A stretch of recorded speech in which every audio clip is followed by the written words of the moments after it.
ओम नमः शिवाय, जय महाकाल। आप सबको पता है कि प्रदोष का बहुत ही विशेष सा दिन आ गया है। विशेष क्यों है? क्योंकि ये वैशाख महीने की आखिरी प्रदोष है और आपके पास अब आखिरी मौका है। इस पूरी वीडियो में हम लोग 4 सबसे प्यारे उपाय की बात करेंगे जो कि वैशाख की प्रदोष के दिन ज़रूर करने चाहिए। पूज्य गुरु जी की कथा से सुन के बहुत अच्छे से आपको बताऊँगा कि कैसे करना है इन सभी उपाय को। ठीक है, तो पहले उपाय की हम लोग बात करेंगे इस वीडियो में, जो कि शहद की 7 बिंदी लगा के करनी होगी।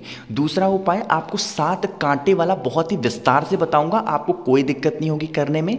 तीसरा उपाय आपको बेल के फल से करना है और चौथा उपाय आपको मूंग के दानों से करना होगा। ठीक है, एक एक करके सभी उपाय की बात करेंगे, सिर्फ आप सुनते जाएं, समझने की कोशिश करिएगा। चलो, सबसे पहले हम लोग उपाय की बात करते हैं जो कि शहद की 7 बिंदी लगाने वाला है। कहोगे भैया शहद की बिंदी तो लगाएं, लेकिन इसका सबसे पहले फ़ायदा बता दो, फिर उपाय करने का मज़ा आएगा। देखो, इसका एक फ़ायदा है और वो फ़ायदा क्या है? क्लेश, है ना। आज के टाइम पे क्या होता है, लोगों की लाइफ इतनी ज़्यादा बिजी हो गई है कि इंसान थका हारा आता है, उससे कोई बोल दे तो इंसान गुस्सा हो जाता है। उसमें उसकी गलती नहीं है, ऐसा समय ही है, बिजी लाइफ सबका चल रहा है, तो गुस्सा होना स्वाभाविक हो जाता है लोगों का, है ना। आपके घर में क्लेश होता है ना, क्या करना, इस तरीके से शहद लेना। ठीक है, शहद की 1 चम्मच शहद लेना, बहुत ज़्यादा लेने की ज़रूरत नहीं है। ठीक है, शहद लेके पहुँच जाना महादेव के शिवलिंग के पास। अब जब महादेव के शिवलिंग के पास पहुँचोगे, कहोगे भैया सुबह जाएँ या शाम को जाएँ, तो इस उपाय को आप सुबह भी कर सकते हैं, शाम को भी कर सकते हैं, लेकिन करना है प्रदोष के दिन ही। ठीक, कब करेंगे?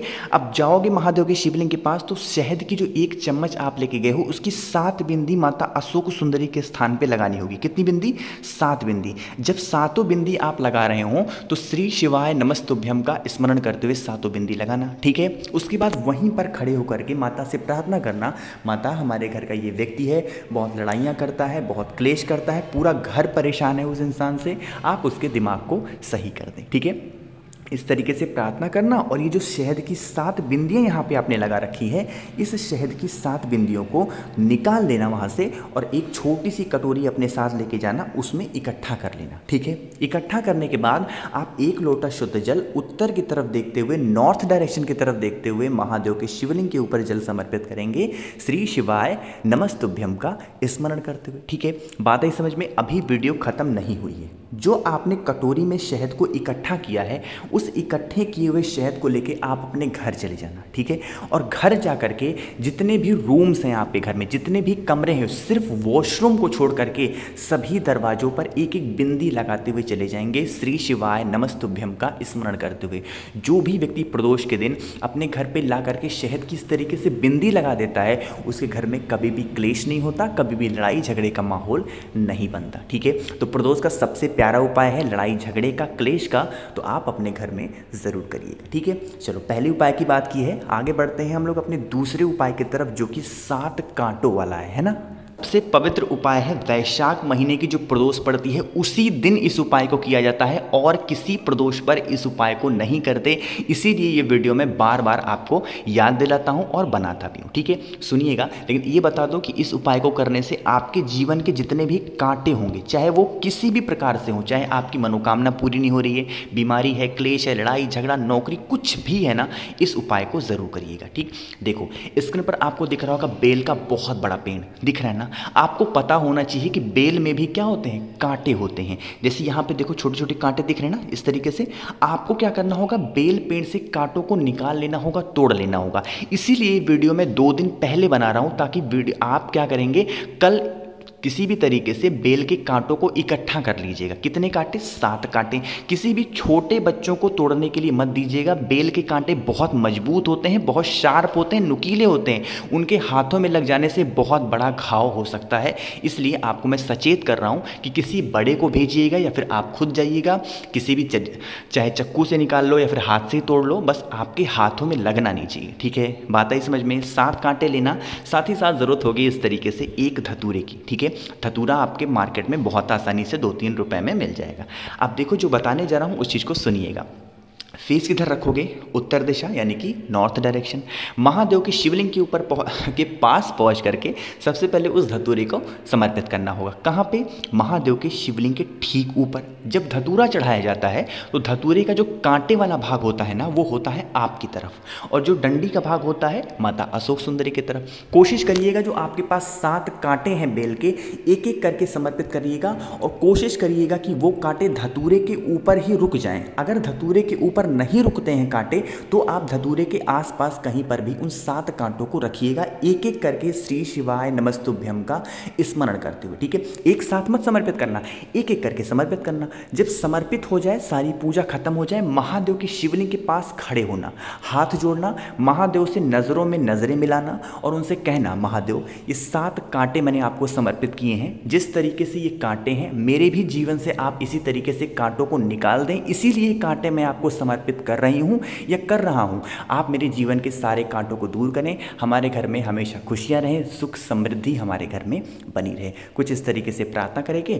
और आप अपने घर की तरफ जा सकते हैं। ठीक है, ये दूसरा उपाय सबसे अच्छा उपाय है, क्योंकि ये उपाय सिर्फ और सिर्फ वैशाख महीने की प्रदोष पर ही किया जाता है और किसी प्रदोष पे नहीं कर सकते। ठीक है, चलो आगे बढ़ते हैं हम लोग अपने तीसरे उपाय की तरफ, जो कि आपको बेल के फल से करना होगा, है ना।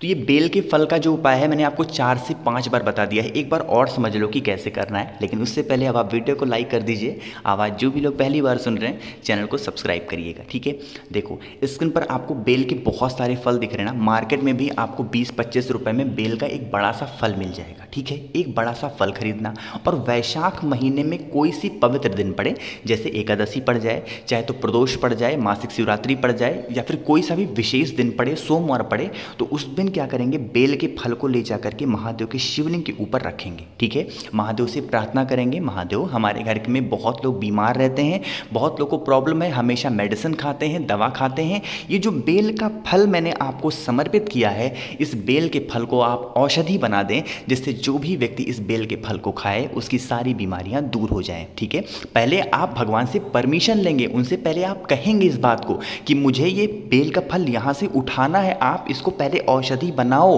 उसके बाद मैं इसको लेकर के अपने घर जाऊंगा। ठीक है, तो आप उनसे कहेंगे, महादेव आप इस बेल के फल को औषधि बना दें, एक अमृत बना दें, जिससे जो भी व्यक्ति इस बेल के फल को खाए उसके जीवन के मतलब उसके शरीर की सारी बीमारियां दूर हो जाएं। ठीक है, बेल के फल को यहाँ से उठाएंगे, अपने घर लेके जाएंगे और जो भी व्यक्ति बीमार होगा, जिस दिन वैशाख का महीना खत्म होगा, अभी नहीं खाना, जिस दिन वैशाख का महीना खत्म होगा उसके अगले दिन ही उसको फोड़ना और उसके गूदे को पूरा परिवार, चाहे तो जूस बना लो या फिर कुछ भी करके सारा परिवार खा लेना। ठीक है, बात है समझ में। चलो आगे बढ़ते हैं हम लोग अपने चौथे और इस वीडियो के सबसे आखिरी उपाय की तरफ, जो कि आपको मूंग के दानों से करना होगा, है ना। जब प्रदोष आती है ये उपाय मैं आपको ज़रूर याद दिलाता हूँ और ज़रूर बताता हूँ, क्योंकि किसी भी मनोकामना पूर्ति के लिए प्रदोष के दिन, प्रदोष काल का ये उपाय सबसे पवित्र माना गया है। ठीक है, स्क्रीन पर आपको दिख रहा होगा बेलपत्र, है ना। क्योंकि भाई कितने बेलपत्र हम लेंगे, या तो 1 ले लो, 3 ले लो या फिर 5 ले लो, जितनी आपकी इच्छा हो, लेकिन वो बेलपत्र कहीं से टूटा हुआ या फिर फटा हुआ नहीं होना चाहिए। ठीक है, ले लिया। साथ ही साथ हमें लेना होगा गुड़ का एक छोटा सा टुकड़ा, जैसे एक बड़ा सा गुड़ होता है, उस बड़े से गुड़ में एक छोटा सा टुकड़ा तोड़ लेना। ठीक है, छोटा सा टुकड़ा लेना। साथ ही साथ लेना होगा, यहाँ पर आपको दिख रहा है शमी पत्र, है ना। शमी पत्र आप में से जिस भी मेरे भाई बहन के पास ना हो, तो शमी पत्र की जगह पे आप चावल के दानों का भी इस्तेमाल कर सकते हैं। ठीक है, या फिर 1 ले लो, 3 ले लो या फिर 5 शमी पत्र ले सकते हैं। ठीक है, आगे बढ़ें। फिर हमें लेना होगा यहाँ पर 1 चुटकी। अब उस 1 चुटकी में चाहे जितने मूंग के दाने आ जाएं, आपको गिनने की ज़रूरत नहीं है, 1 चुटकी मूंग के दाने लेना। अब इस उपाय को करने के लिए हमें कोई और कलश नहीं चाहिए, आपको तांबे का ही लोटा चाहिए। सबसे पहले इस तांबे के लोटे में आपको अपने घर से जल भरना। जितनी चीज़ें मैंने आपको बताई, गुड़ दिखाया, बेलपत्र दिखाया, शमीपत दिखाया, मूंग के दानों को दिखाया, उन सभी चीज़ों को इस कलश में डाल देंगे, लेके चले जाएंगे महादेव के शिवलिंग के पास। कब जाना होगा? प्रदोष के दिन, प्रदोष काल में। प्रदोष काल हमेशा शाम के टाइम पे होता है, इस चीज़ का ध्यान रखना। बहुत लोग सुबह ही पहुंच जाते हैं, नहीं, प्रदोष काल के टाइम पहुंचना, फेस रखना उत्तर दिशा की तरफ और पूरा का पूरा जल महादेव के शिवलिंग के ऊपर समर्पित करना। जब आप समर्पित कर रहे हो तो महादेव से अपनी कामना, आपकी जो मनोकामना है, जिस मनोकामना से इस उपाय को कर रहे हो, वो कामना कहते हुए जल बहता हुआ जलाधारी से नीचे गिरेगा। अपना दाहिना हाथ लगाना और अपने दोनों आंखों पे अपनी मनोकामना कह के लगा लेना। आपकी सारी इच्छाएं 2 से 3 प्रदोष करते ही सारी इच्छाएं महादेव पूरी ज़रूर करेंगे, है ना। बहुत ही आसान से सारे के सारे उपाय थे। कोशिश की आपको अच्छा बताने की। तो वीडियो पसंद आई हो तो लाइक कर दीजिए। मुझसे फ़ोन पे बातें कर रही हैं तो इंस्टाग्राम पे फॉलो करो, द नेचुरल प्लैनेट 108 आवाज़। जो भी लोग पहली बार सुन रहे हैं चैनल सब्सक्राइब करिएगा और हाँ, नीचे कॉमेंट में भी आप कुछ भी पूछ सकते हैं। ओम नमः शिवाय, जय महाकाल।